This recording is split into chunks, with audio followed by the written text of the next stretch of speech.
በስመ አብ ወወልድ ወመንፈስ ቅዱስ አሐዱ አምላክ አሜን። ካብ እግዚአብሔር አቦናን ካብ ጎይታና መድኃኒና ኢየሱስ ክርስቶስን ጸጋን ሰላምን ምስኩላትኩም ይኹን።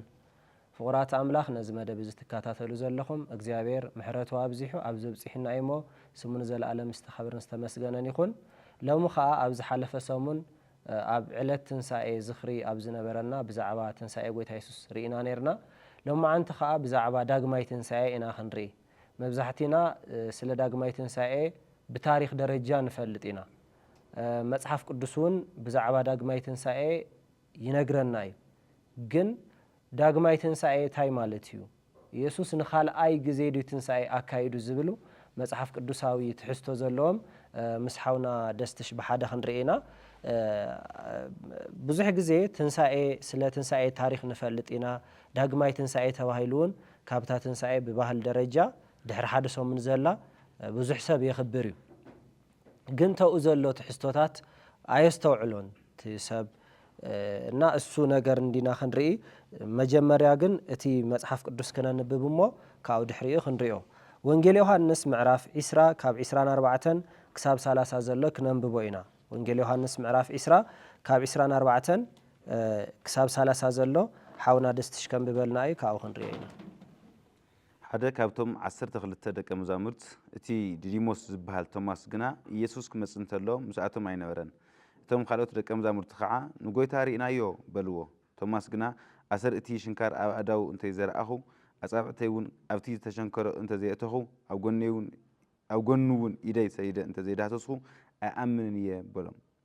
ድሕሪ 8 መዓልቲ ከዓ እቶም ደቀ መዛሙርቱ መሊሶም ኣብ ውሽጢ ገዛ እንተለዉ ቶማስ ምስኣቶም ነበረ። እቲ በሪ ተዓጽዩ እንተሎ ኢየሱስ መጽኡ ኣብ ማእኸሎም ደው ኢሉ ሰላም ንዓኻትኩም ይኹን በሎም። ድሕሪዚ ንቶማስ ኣጻብዕትኻ ናብዚ ኣምጽእ ኣእዳወይ እውን ርአ፣ ኢድኻ ናብዚ ኣምጽእ እሞ ናብ ጎኒ ሰዲድኻ ኣእትዎ፣ ኣማኒ እምበር ዘይኣማኒ ኣይትኹን በሎ። ቶማስ ከዓ መሊሱ ጎይታይን ኣምላኸይን በሎ። ኢየሱስ ድማ ንቶማስ ስለ ዝረኣኻኒ ዶ ኣሚንኻ? እቶም እንተይረኣዩ ዝኣምኑ ብፁዓን እዮም በሎ። ኢየሱስ ኣብዚ መጽሓፍ እዚ ዘይተጻሓፈ ካልእ ብዙሕ ተኣምራት ኣብ ቅድሚ ደቀ መዛሙርቱ ገበረ። ግና እዚ ዝተጻሓፈ ኢየሱስ ንሱ ክርስቶስ ወዲ እግዚአብሔር ከም ዝኾነ ምእንቲ ክትኣምኑን ኣሚንኹም እውን ብስሙ ናይ ዘለዓለም ህይወት ምእንቲ ክትረኽቡን እዩ ይብል። ክብርን እግዚአብሔር ይኹን። ስለቲ ቃል እግዚአብሔር ኣምላኽ ዝተኸበረን ዝተመስገነን ይኹን። ከምቲ መጀመርታ ንብሎ ዝነበርና ስለ ዳግማይ ትንሳኤ ብባህል ደረጃ መብዛሕትኡ ሰብ ይፈልጥ እዩ። ዳግማይ ትንሳኤ ግእዝዩ ካልኣይ ትንሳኤ ከም ምባል ማለት እዩ። ስለዚ ኢየሱስ ካልኣይ ተንስኡ ማለት ድዩ ዝብል ክንርኢ ኢና። ግን ንምዝኻር ንድሕሪት ምልስ ኢልና ኩነታት ትንሳኤ ጎይታ ኢየሱስ ዋላ ኣብቲ ዘንበብናዮ ክንርኢ ከለናሲ እቶም ምስኡ ዝጸንሑ 12 ሃዋርያት እቲ ሓደ እኳ ክሒዱ ንጎይታ ኢየሱስ ሸይጥዎ ተፈልዩ ዝነበረ ይሁዳ ገዲፍና እቶም 11 ግን ኣዝዮም ኣብ ፍርሒ ኣብ ዝነበሩሉ ሰዓት እዮም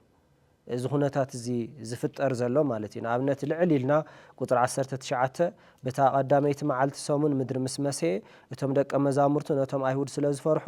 መዓፁ ተሸጊሩ ነበሩ እዩ ዝብለና። ስለዚ ናይ ደቀ መዛሙርቲ ኩነታት እቲ ን3 ዓመት ምስኦም ዝነበረ ኢየሱስ ብሞት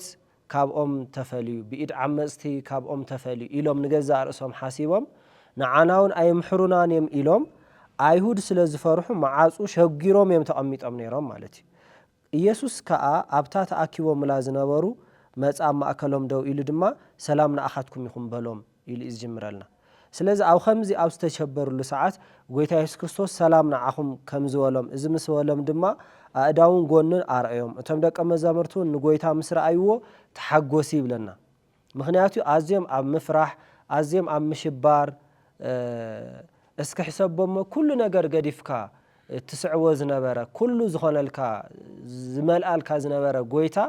ክትስእኖ ከለኻ ክንደየናይ ድማ ብሞት ማለት እዩ ክንደየናይ ከቢድ ምዃኑ ንሓስብ ኢና። ስለዚ ታይልዎም ኣይትፍርሑ ኣጅኹም ኢሉ ካብኡ ናቶም ምላሽ ድማ ተሓጓስ ከም ዝነበረ ይነግረና እዩ። ሽዑ ኢየሱስ ከም ብሓዱሽ ሰላም ንኣኻትኩም ይኹን ኢልዎ። ምክንያቱ ሕጁ ናይ ሰላም ሽግር ነይርዎም የጸናንዖም ከም ዘሎ ንርኢ ኢና። ከምቲ ኣቦይ ንኣይ ዝለኣኸና ኣነ እውን ከምኡ እልእኸኩም ኣለኹ ብምባል ብከምዚ ደረጃ ናይቶም ደቀ መዛሙርቲ ኩነታት ይነግረና እዩ። እዚ ኣብቲ ትንሳኤ ጎይታ ኢየሱስ ክርስቶስ መዓልቲ ዝተፈጸመ ክንውን እዩ። ድሕሪኡ ግን ድሕሪ ሓደ ሰሙን ካብቶም ደቀ መዛሙርቲ ካብቶም 12 ደቀ መዛሙርቲ ሓደ ቶማስ ከም ዘይነበረ ብምጽብጻብ ኣብዚ ወንጌላዊ ዮሐንስ ዝነግረና እሞ እስኪ ዝነበረ ኩነታት ንርአ።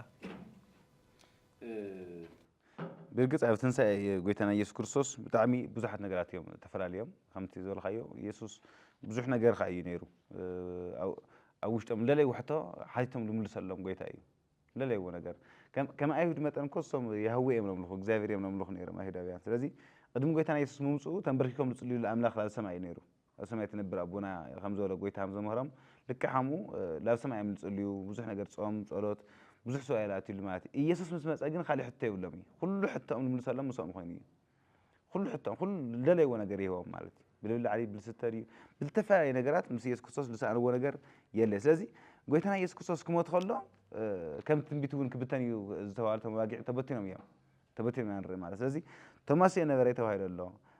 ካልኦት እውን ዝተፈላለዩ ከምቶም ንርአናዮም ቀለዮጳ እውን ምስ ሓደ ዓርኩ ታገይሩ ኣሎ ናብ ኤማሁስ ከይዱ ኣሎ ኩሎም ታኸን ነናይ ዓለም ቦታኦም ሒዞም ኣለዉ ማለት እዩ ተሓደ ይክሕድ ተሓደ ይፋያለ ስለዚ እዚ ኩሉ ምስ ኾነ ናብ ናይ ምእማን ብርኪ እዮም ወፂሖም ማለት እዩ ነንሕድሕዶም ክንሪኦም ከለና ስለዚ ቶማስ ኣብና ቶማስ ኩነታት ክንርኢ ከለና ቶማስ ኣይነበረይ ኣብ ተዓፀወ ገዛ ኣይነበረይ ኣብትና መጀመርታ ቀዳማይ ሰውን ማለት እዩ ከምቲ ዝበልካዮ ዳግማይ ትንሣኤ ማለት ምግላፅ እዩ እምበር ካልኣይ ተንስኡ ማለት ይኮነ ጎይታና ኢየሱስ ክርስቶስ ጎይታ ኢየሱስ ሓንቲ ግዜ እዩ ሞይቱ ሓንቲ ግዜ እዩ ተንስኡ ድግግም ዝበሃል ነገር ኣብ ሂወቱ የለይ ካብ ልደት ካብ ፅንሶ ጀሚሩ ክሳብ ኩሉ ማለት እዩ ክሳብ መዋእለ ስግኡ ዝነበረ ብምሉእ ሓንቲ ግዜ ንኩለን ተፈፂመን ስለዚ ምግላፅ እዩ ንኻልኣይ ግዜ ተገሊፅሎም ኣሎ ኣብ ቀፃሊ ሰንበት ንሪኦ እውን ንሳልሳይ ግዜ ከም ተገለፀ ይነግረና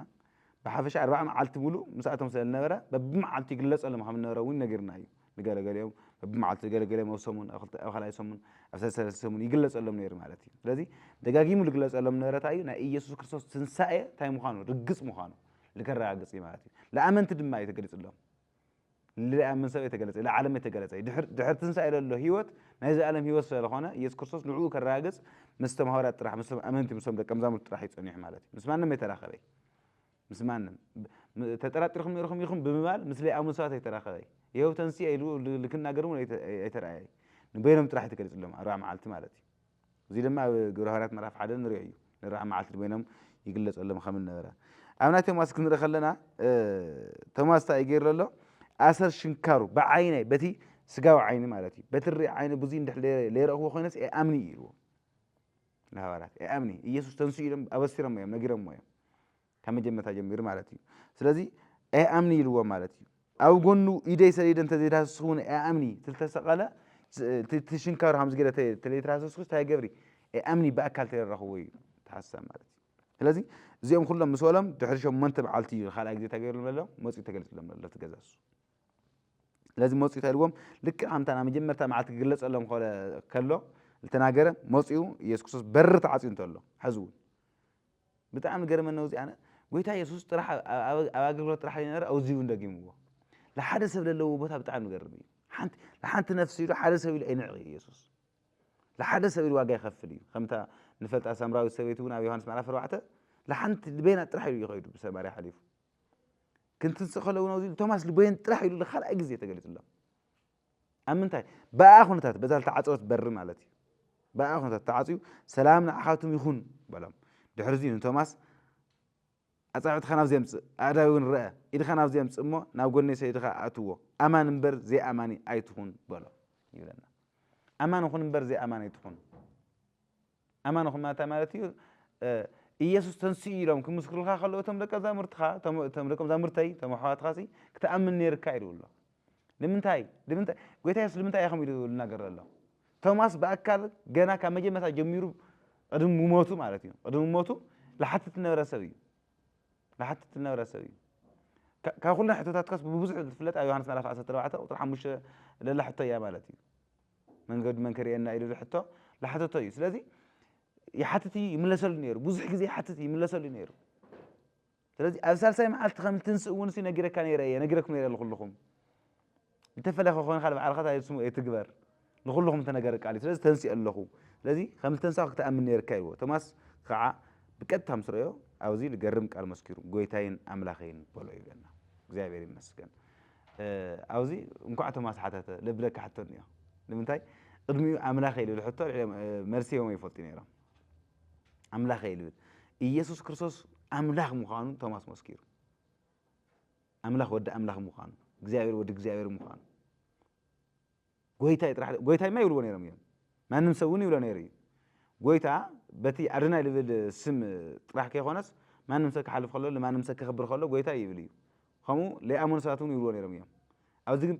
ቶማስ ግን ክልትዩ ጎይታይን አምላኸይን ይልዎ ተቃውሞ ወዲው ኢየሱስ አምላኸይ ሆን ኸይሉ ወዲው አይወለ ለምታይ አምላኸይ እግዚአብሔር በትንሳኤው በምርጋጽ ትንሳኤው ወደ እግዚአብሔር መኻኑ ይራግጸልና ይልና ናብ ለሐለፈ ሰሙን ስለዚህ ይራግጸልና ይብሎናዮ አምላኸይ ይልዎ ኢየሱስ ደማን ቶማስ ስለዚህ ረአኻን ወደ አሚንኻ እቶም እንተ ይራአዩ ዝኣምኑት እዮም ብጻንዮም በሎ ብጻንዮም በሎ ስለዚህ ለይራኻ ምእማን ማታማቲው ወይ ድማ ብጽና ማታማቲው ኢየሱስ ክርስቶስ ተንስኡ ክስበኸና ከሎ ልብና አሚንሉ አሜን ክብል ይግባ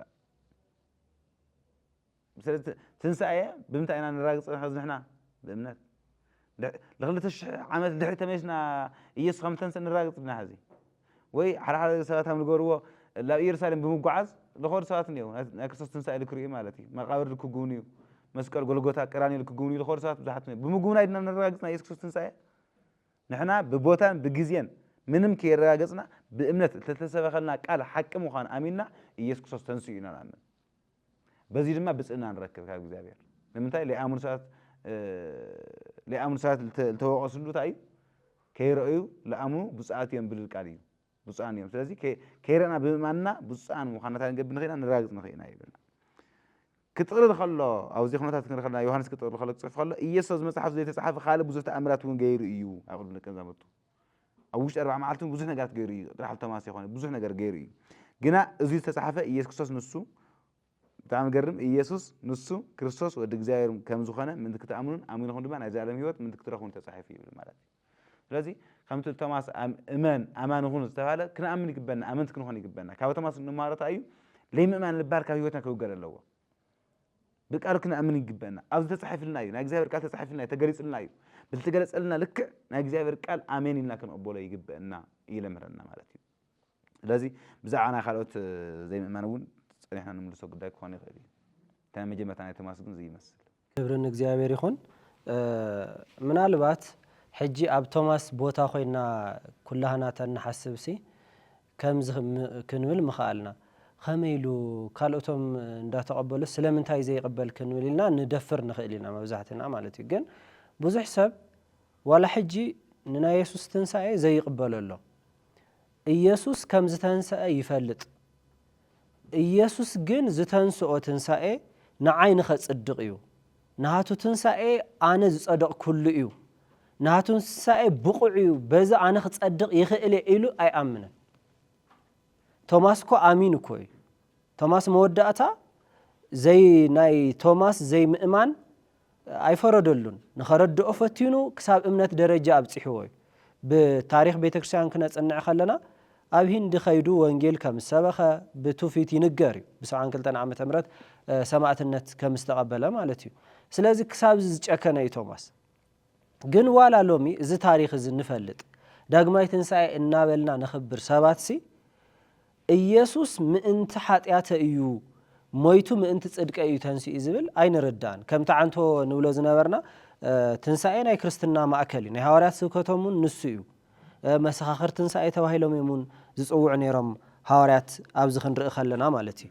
ግን ትንሳኤ ኢየሱስ ነጺልና ንሪኦ ጉዳይ ኣይኮነን ምስ ሞቱ ዝተሓሓዝ እዩ ንኣብነት ናብ ትንቢተ ኢሳይያስ ምዕራፍ 53 ንመለስ እሞ ሓደ ቃል ንረክብ ኢና ትንቢተ ኢሳይያስ ምዕራፍ 53 ቁጥሪ 5 ንረኽቦ ቃል ኣሎ ኢሳይያስ 53 ቁጥሪ 5 ጀሚሩ ከምዚ ይብል ንሱ ግን ብሰሪ ገበና ቆሰለ ብሰሪ ኣበሳና ድማ ተኸትከተ ንሕና ሰላም ምእንቲ ክንረክብ መቕጻዕቲ ናብኡ ወረደ ንሕና እውን ብስምብራቱ ሓወና ይብል ስለዚ ብሰሪ ገበና ኣይቆሲሉ ኢየሱስ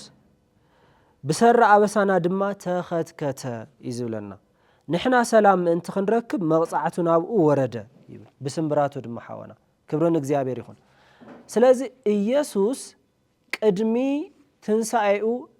ንዓና ተኸትኪቱ እዩ ንዓና ስምብራት ክሳብ ዝወፀ ዋጋ ከፊሉ እዩ ካብዚ ሓሊፍ ድማ ስለና ሞይቱ እዩ ስለ ዝብል ክንርስዕ የብልናን ስለና ሞይቱ ስለና ተንስኡ ዝብል ኣዚና ክነስተብህሎ ክነስታውሶ ዘለና ቃል እዩ ኣብ መስቀል ኢየሱስ እንታይ እዩ ዝረአተልና ናሃትና ታሪኽ እዩ እቲ ናሃትና ናይ ሓጢኣት ናይ ውርደት ታሪኽ ኢየሱስ ግን ኣብ ክንዳና ዝኸፈሎ ምዃኑ እዩ ንሕና ሰላም ምእንቲ ክንረክብ እዩ ዝብል ሞፂነ ነቶም ደቀ መዛሙርታይ ዲሎ ሰላም ንኣኻትኩም ይኹን እኮ ኢሎ ነቲ ብሓጢኣት ነቲ ምስ እግዚኣብሔር ፅልኢ ዝነበረ ሰብ ሰላም ዝወረደኮ ብኢየሱስ እዩ ነዚ ሐዋርያ ጳውሎስ ኣብ ሮሜ ምዕራፍ 5 ቁፅሪ 1 እምበኣር ብእምነት ካብ ፀደቕና ብጎይታና ብኢየሱስ ምስ ኣምላኽ ሰላም ኣሎና ዝብል ሕጂ ሰላም ተመስሪቱ እዩ ስለምንታይ ኢየሱስ ስለና ኢሉ ዋጋ ስለ ዝኸፈለ ኣብ መንጎናን ኣብ መንጎ እግዚኣብሔርን ዝነበረ ባእሲ ኢየሱስ ክርስቶስ ዕርቂ ስለ ዝገበሮ ማለት እዩ ስለዚ መስቀል ናይ መን ታሪኽ ኢና ንርኢ ተይልና ናሃትና ታሪኽ ኢና ንርኢ ማለት እዩ ኣብ ናሃትና ኣብ ክንዳና ዋጋ ዝኸፈለ ጎይታ ኢና ኣብኡ ንርኢ እዚ ንርኢ ኢና ካልእ ድማ ኣብዚ ኣብ ሮሜ ምዕራፍ 4 ቁፅሪ 25 ዘሎ ንሱ ምእንቲ ሓጢኣትና በጃ ዝኾነ ንዓና ንኸፅድቕውን ካብ ሞት ዝተንስአ ብምባል እዩ ዝነግረና ማለት እዩ እዚ እምነት ምስ ንኣምን ኢና እግዚኣብሔር ንዓና ጻድቃን ገይሩ ዝቕበለና እዩ ዝብለና ብፍላይ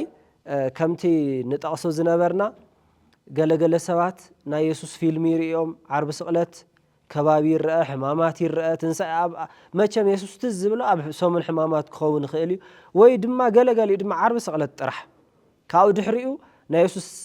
ውዕለት ዘስታውስ ወለዶ ኣይኮነን ዘለና ዋላ ዳግማይ ትንሳኤ ዋላ ትንሳኤ ንምፃእ ብዛዕባ ብልዒ ዝሓስብ እምበር ካልእ ዝሓስብ ወለዶ ኣይኮነን ዘለና ማለት እዩ ኢየሱስ ግን ብኢድ ዓመፅቲ ዝተዋሃበ ሚስክን ሰብ ኣይኮነን እግዚኣብሔር ኣቦ እዩ ኣብ ክንዳና ሓሊፉ ሂብዎ ኣብ ሮሜ ምዕራፍ 8 ቁፅሪ 32 እቲ ንወዲ እኳ ምእንቲ ኩላትና ኣሕሊፉ ዝሃበ እዩ ዝብል እግዚኣብሔር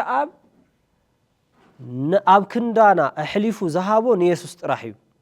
ንማንም ካብ መላእኽቲ ካብ ፍጥረት ሰብ ካብ ጻድቃን ካብ ሰማዕታት ካብ ሃዋርያት ኣብ ክንዲ ሰባት ሞቱ ኢሉ መስዋዕቱ ዝሃቦ ዋላ ሓደ የለን ኣብ ክንዳና ንሓደ ወዱ ኣሕሊፉ ሃበ እዩ ዝብለና እዚ ዝገበረ ከዓ እግዚኣብሔር ኣብ እዩ ዝብለና ኢየሱስ ኣብ ክንዳና ቆሲሉ ከምቶም ናይ ብሉይ ኪዳን ዝነበሩ ሊቀ ካህናት ንሕና ኣዳሊና ኸይድና ነዘጋጅዎ መስዋዕቱ ኣይኮነን ኢየሱስ እግዚኣብሔር ኣቦ ባዕሉ ዘዳለዎ መስዋዕቱ እዩ በግዕ ኣምላኽ እግዚኣብሔር ዘዳለዎ በግዕ ተባሂሉ ከም ዝተጠቕሰ ስለዚ ጎይታ ኢየሱስ ክርስቶስ ኣብ ክንዳና እዩ ተንስኡ ካብኡ ድማ ንደቀ መዛሙርቱ ተራእይዎም ሐዋርያ ቶማስ ድማ ኣይነበረን ንዕኡን ተገልጸሉ ብምባል ይነግረና ማለት እዩ እና በኽሪ ትንሳኤ ዝብል እውን ንርኢ ኢና ኣብዚ ኣብቲ ዘንበብናዮ ኣብ ሮሜ ምዕራፍ 4 ዓንቶ እቲ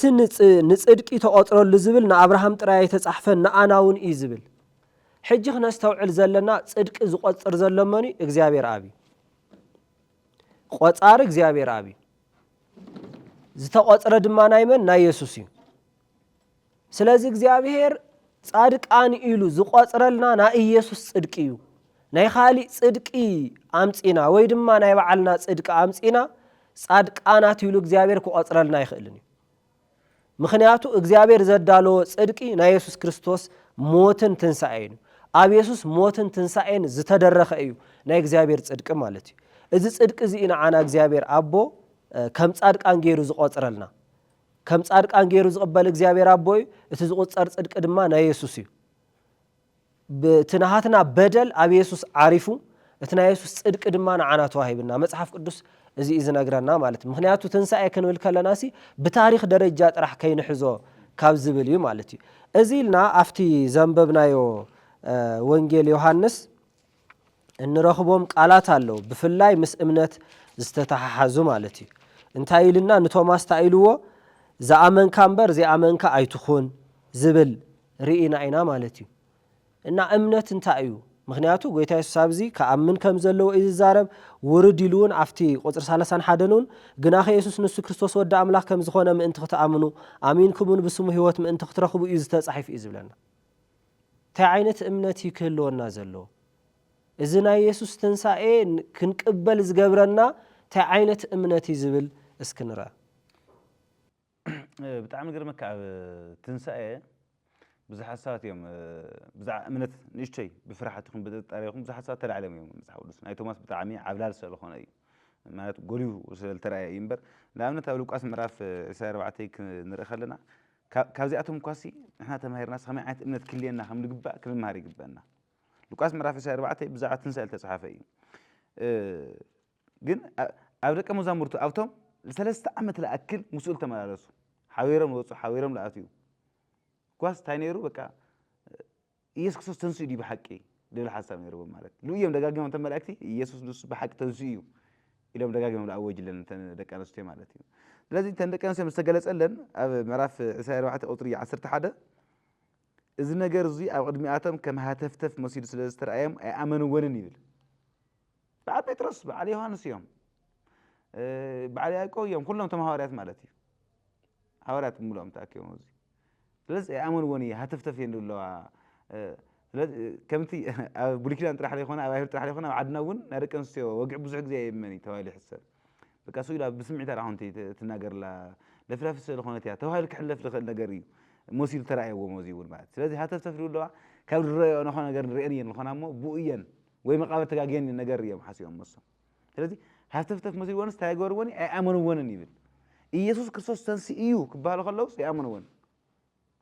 ስለዚ ከይዶም እንታይ ይገብሩ ጴጥሮስ ተንስኡ ናብቲ መቃብር ጎየ ድንን ኢሉ እንተጠመተ ከዓ እቲ መግነዝ በይኑ ተቐሚጡ ረአየ። በቲ ዘኾነ እናተገረመ ከዓ ናብ ገዝኡ ተመለሰ ይብለና ጴጥሮስ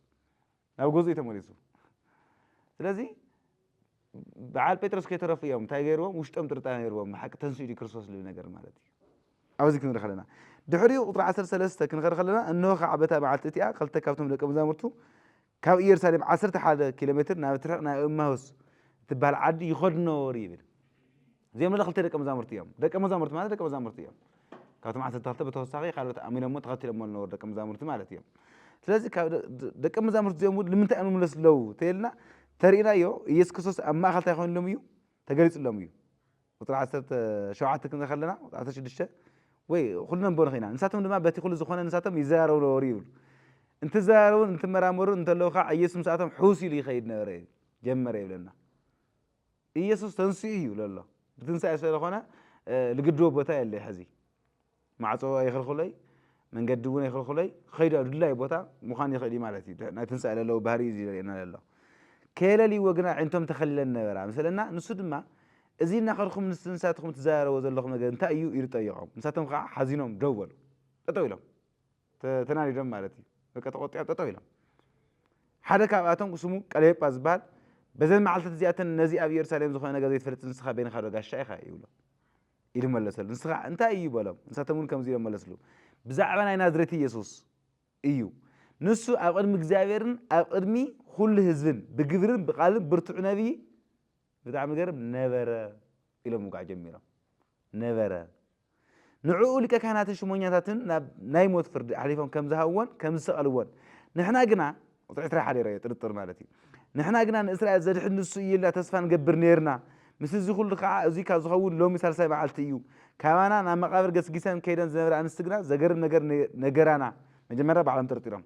ድሕሪ ተን ኣንስቲ መፅአን ነግረኖም እየን። ስጉኡ ምስኣና ህያው ምዃኑ ዝነገርዎን ራእይ መላእክቲ ከም ዝረኣያ መፅአን ነግራና ተነግረም እዮም። ትንሳኤ እዞም ደቀ መዛሙርቲ እዮም እውን ተነግረም እዮም ነገራና ስጉኡ ምስኣና ማለት እዩ። ካባና እውን ገሊኣቶም ሰባት ናብ መቃብር ምስ ኸዱ ከምቲ እተን ኣንስቲ ዝበልኦ ኮይኑ ንረኸብዎ ንዕኡ ግን ኣይረኣይዎን።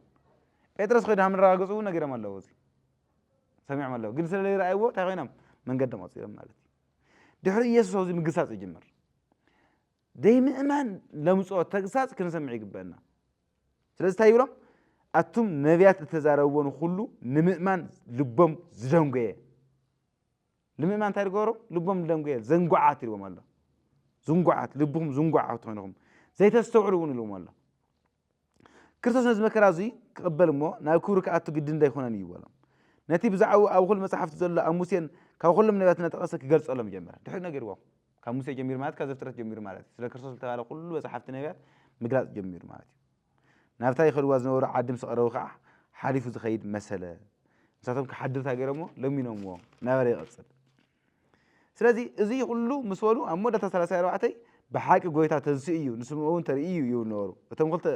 ድማ እቲ ኣብ መንገድ ዝኾነን እንጀራ ክቆርስ እንተሎ ከመይ ኢሉ ከም ዘለለይዎን ነገርዎም ይብለና ስለዚ ብዙሓት ደቂ ኣንስትዮ ይኹን ብዙሓት ደቂ መዛሙርቲ ኣብ ምእማን ታላኾን ነይሮም እዮም ይጠራጥሩ ነይሮም እዮም ናይ ቶማስ ብጣዕሚ ዓብላል ስለዝኾነ ዓብይ ነገር ስለነበረ ሓፈሻዊ ዝኾነ ሓሳብ እንታይ ልክነግሮም ስለጀመረ እዩ ኣና ቶማስ ለርእና ዘሎ ማለት ስለዚ ምእማን እንታይ እዩ ተይልና ከምቲ ኩሉ ግዜ ንልዕሎ ብዙሕ ግዜ ብእምነት ልላዓል ሮሜ እዩ ሮሜ ብጣዕሚ ጳውሎስ ብዙሕ ግዜ ይናገር ኢና ኣብ ሮሜ ምዕራፍ 10 ካብ ቁጥሪ 5 ጀሚሩ ከምዚ ይብለና ሙሴ ብዛዕባ ሕጊ ብምፍጻም ዝመጽእ ጽድቂ እቲ ንሕጊ ዝፍጽሞ ሰብ ብኡ ብህይወት ይነብር ኢሉ ጽሒፉ እዩ እሞ ይብለና ብሙሴ ዓይኒ ክንርኢ ከለና ዘጽድቕ ሕጊ እዩ ሕጊ ዝፈጽመ ሰብ እንታይ ይኾን ይጸድቕ ስለዚ ሕጊ ብምፍጻም ምጽዳቕ ዝበሃል ነገር ለርእየና ዘሎ እዚ ሕጊ ብምፍጻም ምጽዳቕ ኢሉ ጽሒፉ እዩ እሞ እቲ ካብ እምነት ዝመጽእ ጽድቂ ግና ከምዚ ይብል ይብለና ስለዚ بإمنة زمن سرقنا هم زيبل خما يبل بالبخا نكرسوس كوردنا سمع زي منيو أيتبال وين نكرسوس كم مزاج نافسي أزور منيو أيتبال أنت هيدا يبل اتي قال نسوون اتي نحنا نسوي قال إمنة أبتلاها أفخا بالبخا يبل سلازي بأفخا يسوس قويتا أيو إلخا أنت مسكرها بالبخاون إجزاير كم موت كم زتنسو أنت أمينها تصدق وين ما تدحن إجزاير كم موت كم زتنسو يسوس ندحن أميننا خوينا ندحن نصدق سلازي حزن ناتنا أمنت وين ما نكرسنا أمنت كانت تنسى اللي جمر مالتي نأيس كسوس تنسى بمرقات إخات أمن أمين خادم أنا زال ميو تركب بس إيس كسوس مويت يو تنسي يو لذلك قال هي ومهان كنا أمن يجبرنا ذيك قال ذيك كنا أمن خلنا بقفنا أميننا بدبنا أميننا بقفنا مسكرنا خم نجح عندما قريت والله سبب برب أمين يسأدق بقف مسكرون يدحني يمو اتصحفون خلوا بوز أمن أي حفرني يبل بمن زأمن بكسوس الأمن حزن إحنا كيرنا أميننا لنا بس إننا تقبلنا لنا حزون كيرنا تنجبر نأمنا نفكره نفكره خم تقول زي اللي بيترسو مرختهم من كسر فخلوا نجروه نقول تا يسوس كيرأهم تأمنوا واللهم كيرأهم تفكروا واللهم كم زوروا مالتي تلازي تنسى أو مسألة تاي نأمنت ناي أمنت مالت بخطأ مقار يسوع كريستوس مقبر مالتي يوحنا مرة في حدا وطري عصرت خلطة نفتينا خلاتنا تقبلون بس موز آمنون نايز على ميوت من تان كرهون وما سلت أن كرهون مساتهم ذاك إجزاير مخان وكراجس ويسوع كريستوس تايم جورا كان قبل يقبلنا لذي ليسوع كريستوس بما أننا ناي كريستوس يسوع تنسى بما أننا هنجبر نصدق تنسى وخمينا نتراتر نخيل ويتا يسوع كريستوس كبعلو كراجس كوي ولا بتعمل قال مك أمدري هون خير ولا لهم أسمع خوينون الراجسي رأي يوحنا مرة في حدا نقرنا يقالوا أب رأي يوحنا مرة في حدا وطلعت تشوعته يوحنا سامزيل مستر أخو دما كم زوما تسوي خوينا أفتحت أجار ود أخو يماني تقول أبو عليهم بيرود ما أي تفرح اتقدمين اتدحرواين اتهياو عن أيه مويتون نورخو إنه خعان نزل عالم هياوية ما فتح موتن سيرون علني ولا ده غير المسكة سلازي يسوع راح مدر يا أخواني تنسي مسلم تماري سير مع نجيروا أبسما يا أخواني ليوحنس برأي بمجلس أنا هياوي لوي مويتني رأيت فلتيها حزقن هياوي أنا نزل عالم هياوي لو سلازي يسوع كريستوس كان موت تنسيلنا كنا أمني قبلنا من نترك لنا يقول يسوع كريستوس أمدرنا هلو تنسى هيوتن أنا إيه تبقى عايز أمن دم أنت متوون تجوريه كتنسعي لو أنت ناقرين أبي يوحنس مرة في عسرت حرق وتطرح عم الشيء أمدروا تنسأني هو تنسيو حزون لا سمع مس عرجة مس خد لا يبقون حزون تنسأ مني يسوسيو كيف حد جميرنا أن نأمنه كيف حد جميرنا كنا نأمن خلنا هنا نحن هو تنسأ متان خمسة لنا نأمن مالتي ثلاثي أمنت كبار خلوا بزح جزية ركي خير سر نحن بكرسوس يسوس تنسأ موتو كنا أمني جبنا كل جزية كل معلتي كبرنا እግዚአብሔር ይኹን أو بحق እምነት بفتصم لبخا بفتصم حيلخا نتي أملاخكا مئمان نእግዚአብሔር آب نእግዚአብሔር ولد نእግዚአብሔር منفس قدوس مئماني زيادة دما ات إيسوس نعانا يلو زخفلو واغا نعا إلكا مقبال مخنياتو تا إلنا بزي إيسوس دما أبز مصحف زي تصحفه خالق بزح تأمرات أب قدم دق مزامور تجبر إزبلنا إيسوس معات تأمرات غيري ዮሐንስ ግን መሪጹ ንሱ ወደ አምላኽ ምዃኑ ብስሙ አሚምና ወደ አምላኽ ምዃኑ ንኽንቅበል ክገብርና ዝኽእሉ 7 ተአምራታት ጠቂሱ እዩ ተዝደሊ መዓት ተአምራት ኮነ ይሪ ቀረባ ዝነበረ ሰብ እዩ ግን ዞም ተአምራት እዚኣቶም ናብ ኢየሱስ ከብጽሑና ዝኽእሉ ኢየሱስ ከሪኡና ዝኽእሉ ምልክታት እዮም ነይሮም